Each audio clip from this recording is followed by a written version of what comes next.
Hello, thank you for joining me today on My Pursuit of Truth. Today's going to be a little bit kind of a different video than I would probably normally do.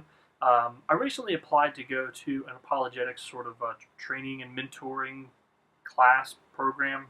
It's going to be a week long. It's coming up at the beginning of November. Pretty excited about it. But part of the application is you have to submit two videos. One says a little bit about yourself and who you are and your evangelistic experience, and the other one you have to answer a question. So you have to speak as though you're speaking to a non-Christian audience, and they give you three questions to answer from. So at the beginning of the video, when I play it here in just a moment, you'll see that I'm starting out as though someone's asking me a question. The question that I decided to deal with was, why would Jesus die? And I think it's a pretty pivotal, pretty important question. Hopefully I answered it well. I guess, we'll find out. Let's go ahead and play the video. Okay, so why would Jesus die? First, thank you so much for asking this question. I think it is the central question that any Christian or non-Christian truly must understand if they are going to understand Christianity as a whole. All of theology, all of Christology, all of Christian thought sort of revolves around this one central theme or this one central thought. Oftentimes this question is asked, if God's all-loving, if he's all powerful, why would he send his son to die? Why would he kill his son? Why wouldn't he just forgive us of the sin just outright if he could do it? If he's all powerful, why couldn't he just forgive us of our sin?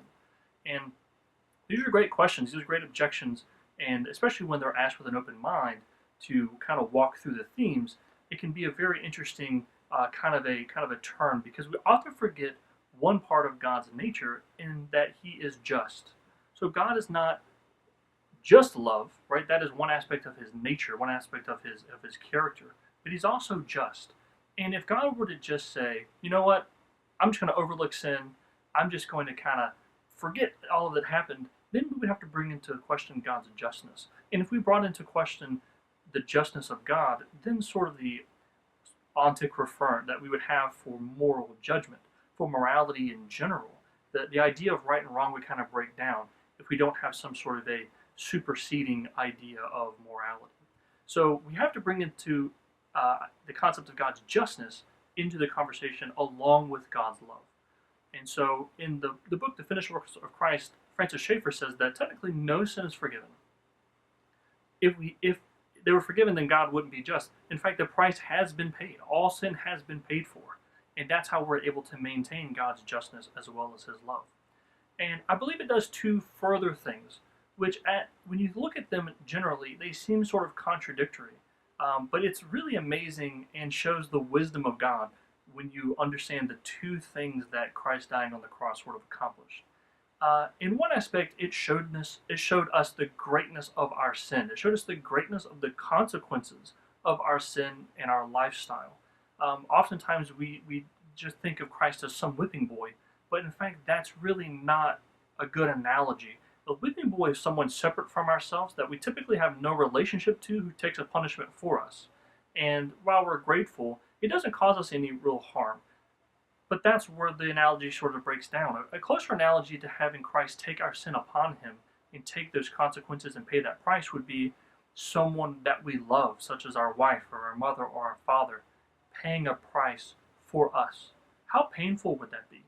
In fact, Karl Barth says that that sin scorches most when it's brought under the scrutinizing eye of God's forgiveness. And so when we see that what we have been forgiven for, in the person that we love taking and paying that price for us, that's when it really becomes convicting. That's where the price that we sort of pay, our participation in the finished works of Christ kind of comes into our gratefulness and our gratitude. The second thing that it accomplishes, so in one part we see the greatness of our sin and the greatness of our consequences. At the same time, we see the greatness of God's love. He's demonstrating to us the consequences of our sin and the greatness of his love at the same time. And so he's showing a willingness to come and take our price upon him, to send his son to stand in our stead in order to demonstrate God's great love for us. And so I think it's really an amazing kind of confluence of showing the dreadfulness and the wrath and the judgment of God, while at the same time showing the great love, the great mercy, and the great forgiveness of God.